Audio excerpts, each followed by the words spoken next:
My name is Satoshi Arakawa. I'm a lead character artist in games, and I'm currently employed at Amazon Games.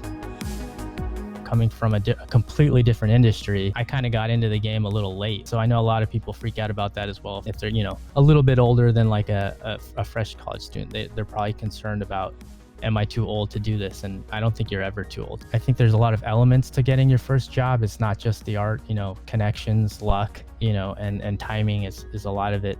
I'd say obviously the portfolio is important. You want to make sure you get a lot of quality work into your portfolio. For character art specifically, anatomy is key. Like to do a lot of deep diving into anatomy, life drawing classes, as well as learning from some of the experts in the industry. A major misconception for a lot of new people to just art in general is they think they have to go to school or something like that. But if you look online, there's a lot of industry professionals that still working in games, and they're doing it on the side. They're teaching people, anatomy and, modeling and sculpting and texturing and all those skills that you would need to know to get a job.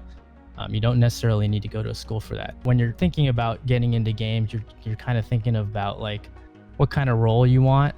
I know for me specifically, I was just thinking art. I didn't really have like a specific goal like character art or environment art in mind. I just wanted to do art. There's just so many roles in games. And then like some of the ones that are most in demand, you probably wouldn't think about, off the top of my head, like VFX, UI art. The demand for tech art is huge. So like, I think when you're thinking about what you might want to do, it's also just good to kind of know what roles are really in demand. Because the saturation is just so high, like environment art and character art, concept art are the sexy roles, but there's just so many people going for those same roles. So it's nice to kind of like, okay, what are my options? And then know that there are other options outside of those.